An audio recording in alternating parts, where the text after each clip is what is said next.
Assalamualaikum warahmatullahi wabarakatuh. Selamat pagi, siang, sore atau malam, ya dimanapun teman-teman berada. Kembali lagi ya, kita ketemu lagi di perkuliahan mekanisasi pertanian, di mana topik yang akan saya bawakan pada kesempatan kali ini adalah tentang teknologi pengeringan dan pendinginan. Nah, tentunya teknologi ini memang sangat kita perlukan ya, kita perlu pelajari, mengingat produk-produk pertanian kan mempunyai beberapa kekurangan. Salah satunya adalah tentang masalah pengawetan. Ya, di pertemuan sebelumnya kita sudah pelajari bahwa produk-produk pertanian itu memang secara umum ya mudah rusak, kemudian umur simpannya pendek karena kadar air tinggi. Nah, di dalam pertemuan kali ini kita akan membahas dua macam teknologi ya. Yang pertama adalah pengeringan, yang kedua pendinginan, yang tentu saja tujuan utamanya adalah bagaimana membuat umur simpan produk pertanian itu menjadi lebih lama. Oke, tidak sabar kan? Oke, saya akan share screen dahulu. Oke, ya. Oke ya, jadi seperti yang sudah saya sampaikan tadi, pada kesempatan kali ini materinya adalah tentang teknologi pengeringan dan pendinginan. Oke, kita mulai dari pengeringan terlebih dahulu. Oke, apa sih yang dimaksud dengan pengeringan? Ya, pengeringan adalah merupakan metode pengawetan dengan cara pengurangan kadar air dari bahan sehingga daya simpan dapat diperpanjang. Jadi definisi utama adalah bagaimana membuat kadar air yang ada dalam sayuran, dalam buah-buahan itu kita kurangi supaya umurnya lebih panjang. Kenapa harus kita kurangi? Karena ini perpanjangan daya simpan terjadi karena aktivitas mikroorganisme dan enzim menurun sebagai akibat jumlah air yang dibutuhkan tidak cukup. Jadi air yang ada pada sayuran maupun buah-buahan atau pada produk pertanian secara umum kita kurangi nih supaya aktivitas mikroorganisme itu menjadi melambat bahkan inaktif seperti itu ya. Jadi dikeringin dahulu, makanya gabah itu dikeringin supaya awet. Jagung dan produk-produk yang lain. Rata-rata petani melakukan proses pengeringan supaya umur simpannya bisa lebih panjang. Oke. Namun yang perlu diingat bahwa proses pengeringan bukan merupakan proses sterilisasi. Kalau sterilisasi kan hampir semua bakteri itu dimatikan ya karena steril gitu kan. Tapi kalau pengeringan mungkin hanya bakteri-bakteri patogen saja atau mungkin jamur atau hal-hal yang lain yang memang tidak dibutuhkan atau yang memang beresiko yang nanti bisa menyebabkan pembusukan, hanya itu aja yang di inaktif. Yang lain bakteri baik mungkin masih aktif gitu ya. Kemudian setelah kita melakukan pengeringan, maka produk yang sudah kita keringkan itu harus dijaga supaya kadarnya tetap rendah. Makanya setelah kita katakanlah ya kita sudah selesai nih jemur gabah gitu ya. Udah kadar airnya sudah turun ya. Kalau kadar air gabah yang gabah kering giling itu adalah 12 hingga 14% ya kadar airnya. Maka ya kita nyimpennya harus benar ya. Ya di tempat yang secara ventilasi bagus ya. Kemudian tidak lembab ya, kering. Nah, supaya apa? Karena produk-produk pertanian itu kan dia juga sifatnya menyerap air ya. Jadi kalau kelembapannya tinggi ya nanti juga pasti akan mempengaruhi kadar air pada bahan tersebut. Sehingga nanti beresiko bisa meningkatkan kadar air, kemudian ya mikroorganisme itu jadi aktif kembali sehingga bisa menyebabkan ya umur simpannya bisa lebih cepat gitu. Oke, kemudian tujuan ya pasti yang pertama pengawetan ya. Kita jemur gabah supaya awet. Jemur baju kan ya supaya awet juga itu kan. Kemudian mengurangi volume dan berat produk karena produk yang kering itu kan bobotnya pasti turun karena airnya menguap gitu ya. Sehingga nanti akan memudahkan pada proses penyimpanan maupun transportasi. Nah, kemudian pengeringan juga bisa bertujuan yang lain, misalnya untuk penganeka-ragaman produk seperti sereal atau minuman instan itu kan produk-produk yang kita hilangkan airnya gitu. Sehingga menjadi kering, bubuk, sereal, ya itu kan untuk keanekaragaman produk. Berbicara tentang proses pengeringan, maka tidak terlepas dari 3 hal dasar ya pengeringan. Ya, ada pengeringan berdasarkan konduksi, pengeringan konveksi, dan yang terakhir adalah radiasi. Karena pengeringan itu kan perpindahan panas, ya, sehingga ada 3 hal atau 3 jenis perpindahan panas yang saya yakin teman-teman semua sudah pasti sangat hafal, ya. Apa sih konduksi itu, apa sih konveksi, dan apa itu radiasi. Dan di sini ada medianya, ya. Kalau konduksi itu medianya misalnya steam, ya. Kalau konveksi itu ya udara pemanas. Kalau media ya mungkin radiasi, energi, ya. Contohnya kalau konduksi misalnya pengering drum dryer, kalau konveksi nanti ada oven, ya, spray dryer atau rotary dryer. Nanti beberapa akan kita jelaskan. Kemudian kalau yang radiasi, yaitu contohnya adalah microwave, ya. Jadi microwave itu tidak ini ya, dia hanya bereaksi pada H2O. Bahan yang mengandung H2O, bahan yang mengandung air itu bisa dipicu atau bisa bereaksi karena adanya gelombang mikro atau microwave. Tapi kalau selain itu ya tidak akan bereaksi. Ya. Oke, ya. Jadi proses pengeringan itu memang hubungannya dengan keberadaan molekul air, ya. Ada yang namanya air bebas, ada yang namanya air terikat. Ya intinya kita bagaimana molekul-molekul air yang ada pada bahan tersebut bisa kita keluarkan, ya. Ya parameternya macam-macam, ada kadar air, ya, dimensi produk, suhu pemanasnya berapa, laju perpindahan panas permukaan, kemudian kesetimbangan kadar air, ya, yang pada berbagai produk tentunya pasti akan berbeda-beda, ya. Pasti antara kita mengeringkan jagung, kabah, kedelai atau mungkin mengeringkan ikan, ya, itu pasti beda-beda, ya. Tapi parameternya paling tidak sama, ya. Ada 5 hal ini. Oke, kemudian laju pengeringan itu juga memang tergantung juga dari sifat bahannya, ya. Kemudian dari sifat bahan itu kan juga ada yang namanya bulk density, ya, densitasnya berapa, kadar air awal, kadar air kesetimbangan. Sehingga kita bisa lihat di sini ada kurva laju pengeringan di sini, ya. Di mana di sumbu Y-nya itu adalah air bebas, sumbu Y-nya adalah laju pengeringan. Ya, seperti itu. Oke, lalu cara mengatasi terjadinya kerusakan akibat akumulasi air. Nah, yang pertama adalah membuat ventilasi secara alamiah, ya, ataupun mekanis.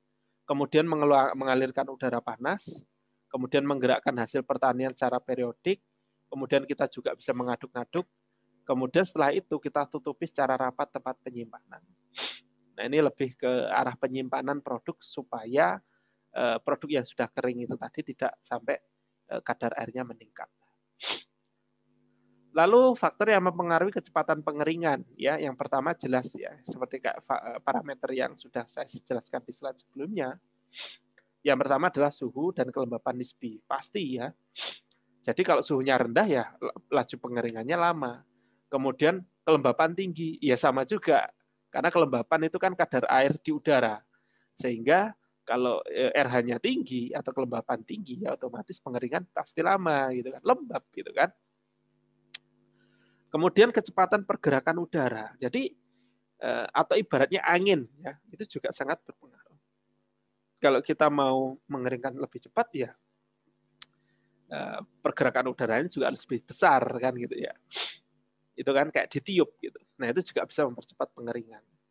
Kemudian kadar air produk yang dikeringkan. Varietas, ya, beberapa varietas juga memiliki kadar air awal yang berbeda-beda. Kemudian bahan yang dimasukkan dalam pengering, ya.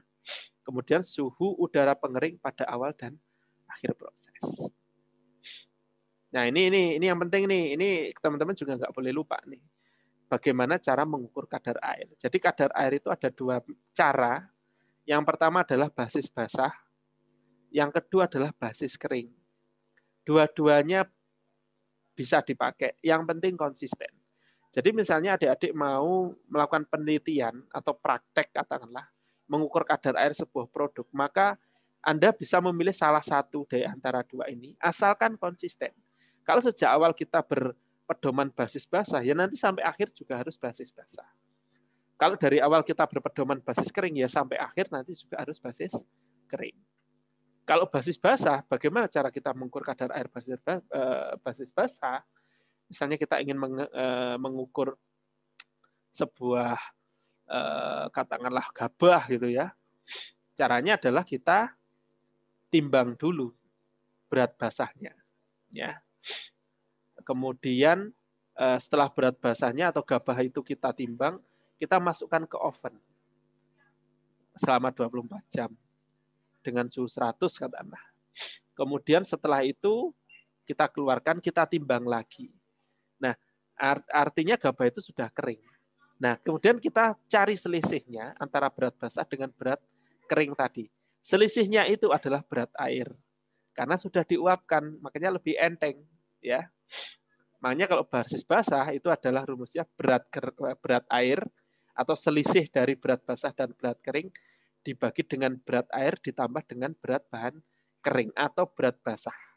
Ya, ini sama aja dengan berat basah. Jadi berat air dibagi dengan berat basah dikalikan 100%. Itu basis basah. Kalau basis kering, yaitu berat air dibagi dengan berat bahan kering dikalikan 100%. Itu ya. Oke, kemudian pemilihan jenis alat pengering. Yang pertama kita harus ketahui dulu jenis atau bentuk dari produk yang akan kita keringkan.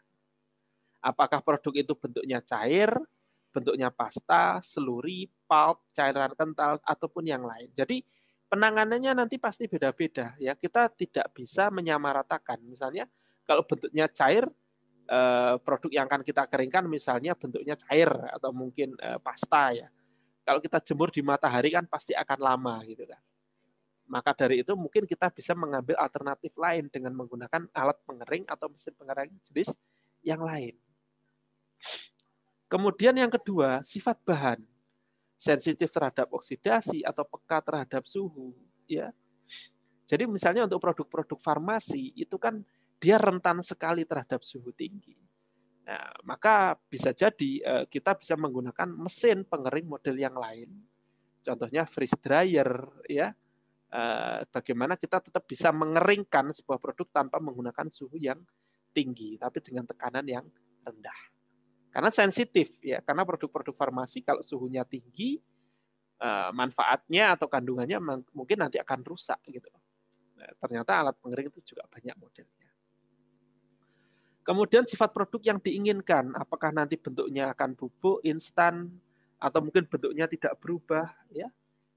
Nah, itu juga pasti akan menentukan mesin pengering yang kita inginkan atau kita pilih.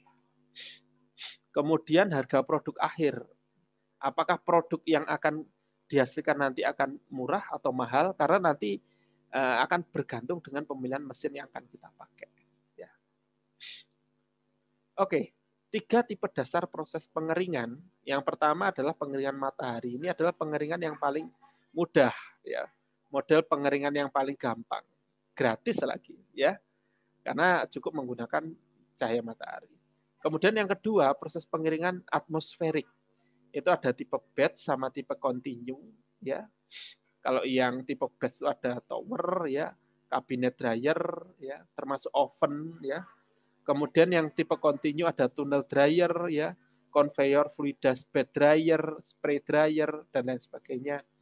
Kalau yang pengeringan subatmosferik, itu contohnya adalah freeze dryer, ya, pengeringan beku, atau vacuum dryer, atau pengeringan vakum. Ya, nanti mungkin bisa, nanti akan saya sertakan mungkin filenya, contoh-contoh video pengeringan. Oke, ini klasifikasi mesin pengering. Mungkin tidak akan saya jelaskan satu persatu karena sangat banyak ya. Ternyata mesin pengering itu sangat banyak ya jenisnya. Kenapa Pak kok sangat banyak? Ya itu tadi karena karakteristik bahannya itu tidak sama. Gitu. Ada yang memang bahannya itu oke, panas tinggi dia tidak masalah, tapi kalau dia diberikan panas tinggi kandungannya rusak gitu loh. Nah, karena karakteristik masing-masing bahan berbeda, maka alat atau mesin pengering yang kita gunakan juga akan berbeda-beda. Oke, kemudian pengeringan langsung ya.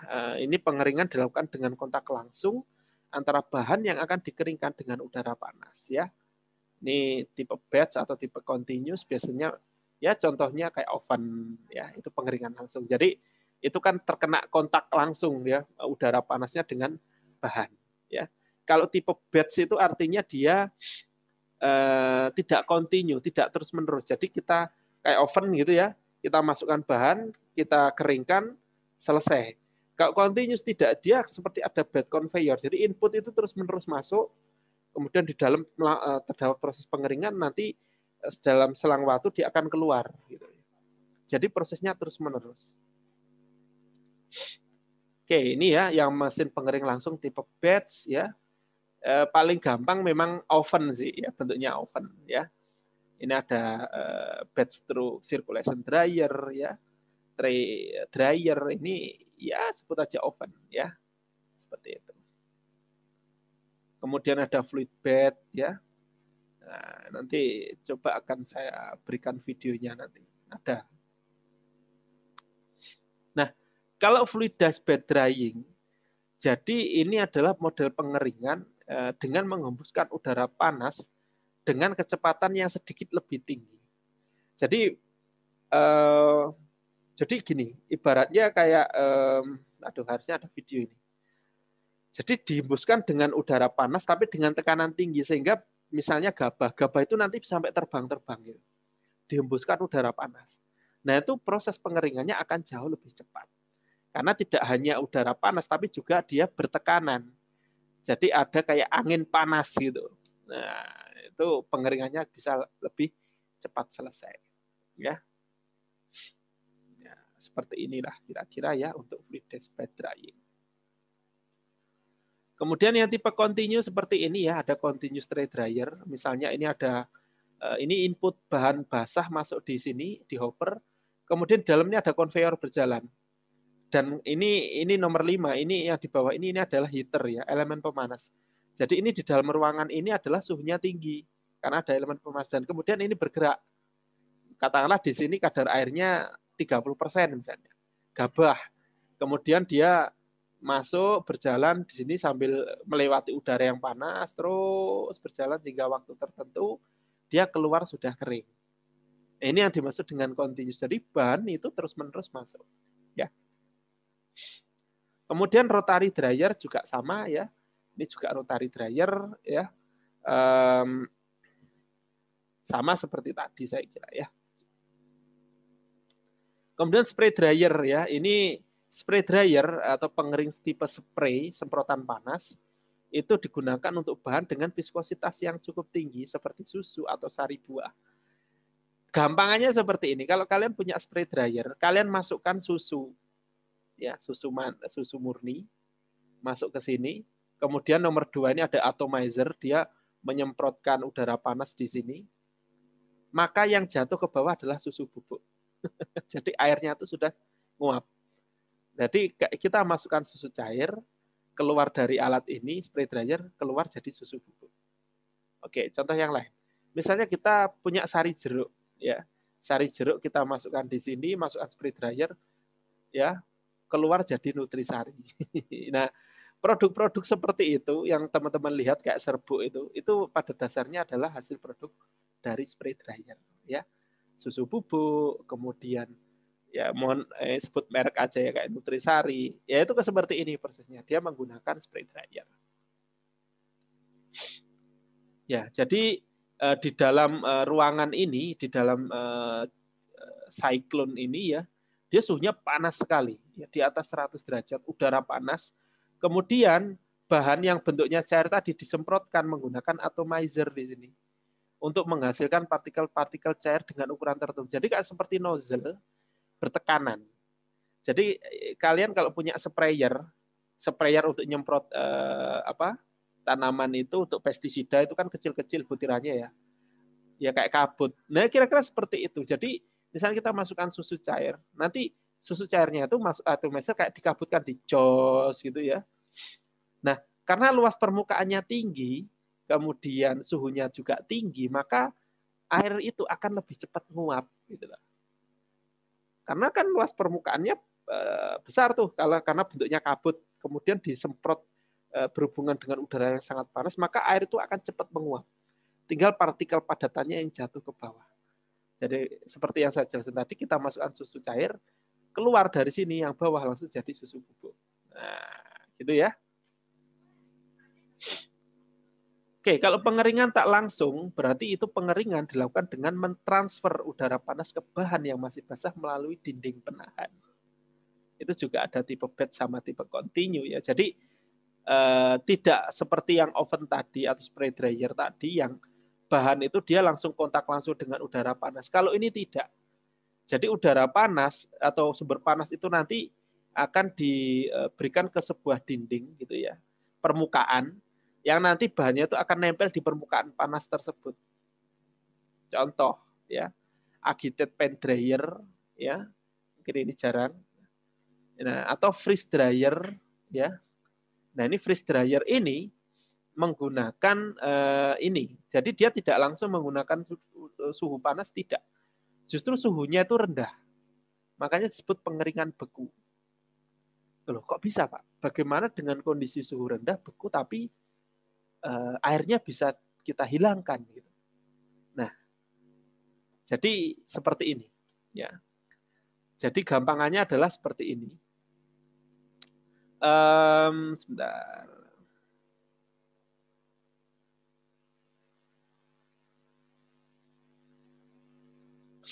Oke. Ini adalah diagram perubahan fase ya, diagram perubahan fase. Yang sumbu X ini adalah temperatur, sumbu Y ini adalah tekanan. Kemudian katakanlah di sini ada titik triple. Ya, titik triple. Kemudian di sini ini adalah fase padat. Jadi di sini itu adalah fase padat. Di sini adalah fase cair, di sini adalah fase gas. Ya kan? Nah, seperti itu.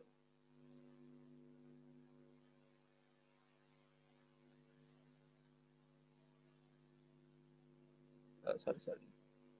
Nah, kemudian kita bisa misalnya sebentar. Saya hapus dulu ya.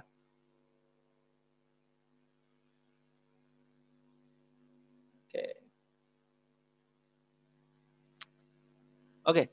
Misalnya sebuah air itu kan pada kondisi normal dia bentuknya cair ya. Berarti katakanlah dia posisinya di sini. Ya. Katakanlah ini kita mau mengeringkan sebuah produk dengan menggunakan freeze dryer. Air pada kondisi yang normal, pada suhu kamar, kondisi lingkungan dia bentuknya cair, air ya. Kemudian pada saat kita suhu, berarti kan katakanlah di sini. Nah, katakanlah dengan tekanan 1 atmosfer dengan temperatur ya di atas 0 derajat lah, dia masih bentuk air. Kemudian kita turunkan suhunya, katakanlah sampai sini, ya minus 10 misalnya. Ya. Artinya kalau kita tarik garis ke atas, maka air yang pada awalnya fase cair dia akan menjadi fase padat. Air itu akan berubah menjadi es. Paham ya?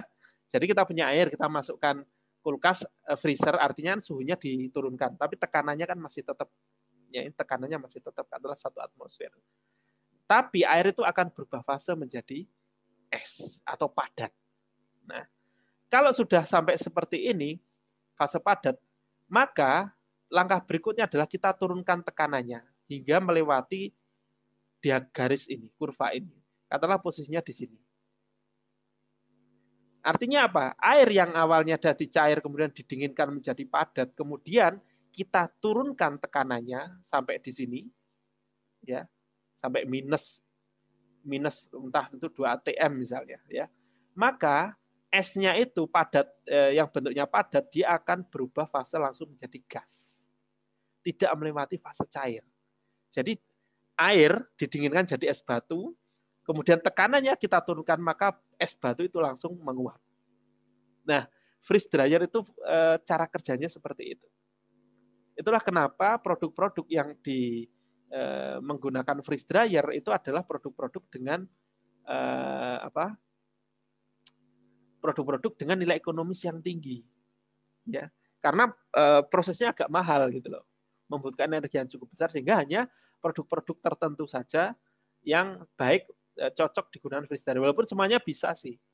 Ya, tapi kan eman gitu kan. Kalau memang untuk bukan produk yang mahal ya sayang sekali gitu. Karena ini memang alatnya sendiri juga mahal gitu. Oke, kemudian tipe mesin pengering berikutnya yang tipe continue yang tak langsung ya, itu adalah cylinder dryer. Jadi di sini ada silinder, kemudian di sini ada bentuknya pasta ya, produk pangan bentuknya pasta.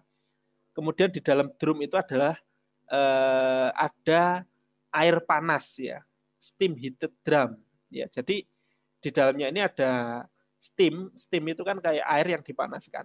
Nah, kemudian dinding drumnya ini kan otomatis jadi panas. Kemudian pada saat kita memberikan produk yang bentuknya pasta atau yang kental, kita berikan di dinding drum ini kan muter, maka kan dia akan nempel di dinding drumnya ini, silinder drum. Kemudian kan karena suhunya tinggi, dia lama-lama akan mengering.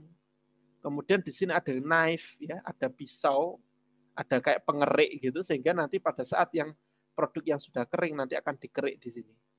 Biasanya ini untuk mengeringkan sereal. Jadi produk-produk seperti sereal, energen itu pengeringannya seperti ini.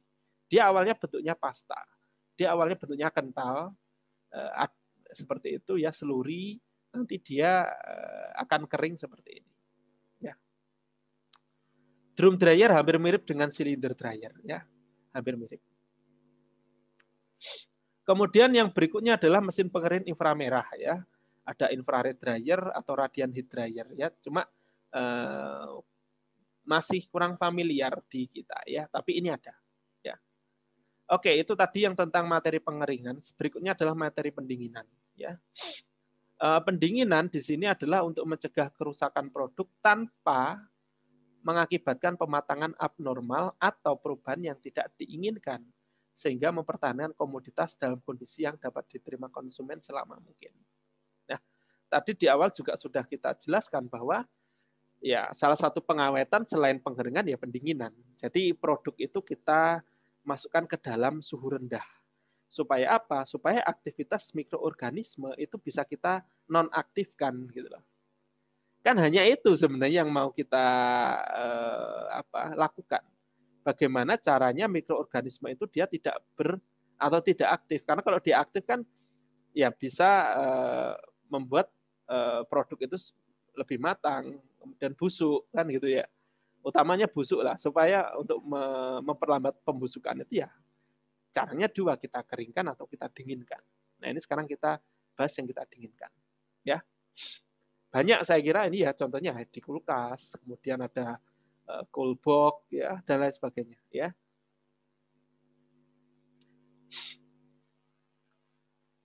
Oke, jadi pembekuan sebagai cara pengawetan ya di sini memang suhu dingin menurunkan kecepatan reaksi kimia. Kemudian juga pembekuan mengurangi jumlah air berbentuk cairan yang dibutuhkan mikroba perusak bahan untuk diawetkan. Ya. Kemudian yang pasti dengan suhu dingin atau beku, ya, itu bisa menurunkan aktivitas perusahaan bahan yang diawetkan. Ya. Dan yang pasti dia akan menghambat pertumbuhan mikroba. Ya. Walaupun tidak membunuhnya, tapi ditidurkanlah gitu lah, ya. Karena nanti bakteri yang pembusuk itu kan dengan suhu dingin dia tidak bisa aktif, tapi kalau nanti kita keluarkan suhu lingkungan, suhu kamar, ya dia aktif kembali. Kemudian penurunan mutu produk segar itu dapat dipengaruhi berbagai macam.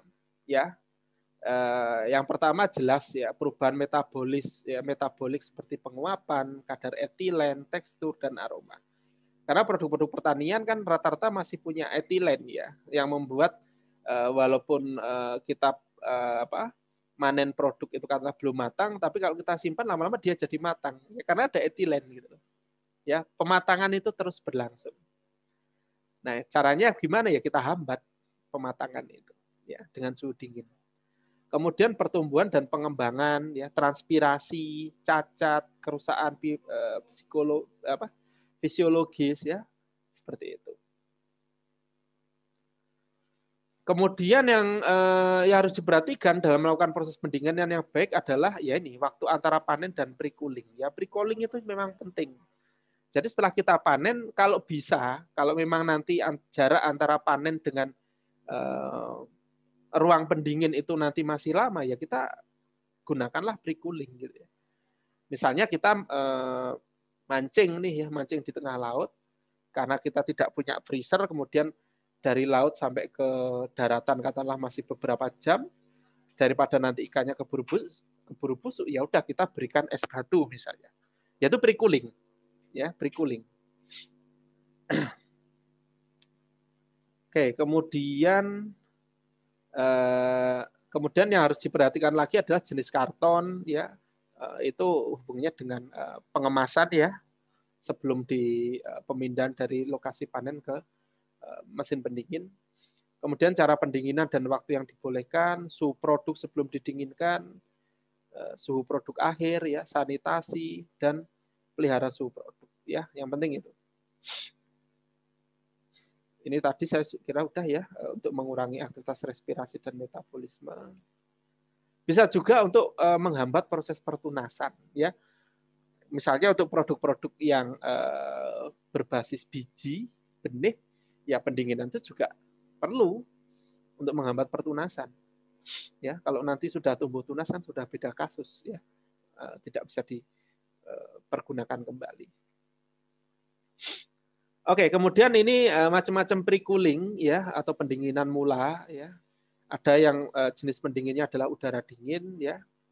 Aplikasinya untuk room cooling atau forced air cooling ya. Kemudian jenis pendinginnya bisa juga air dingin atau hydro cooling ya. Kontak es ya atau evaporasi dari permukaan air. Ya, itu macam-macam jenis pendingin. Yang banyak sih ya air dingin, kontak es atau udara dingin ya. Kemudian ini room cooling ya. Ini adalah ruangan pendingin ya, mudah dioperasikan. Suhu pendingin lebih dari 0 derajat ya.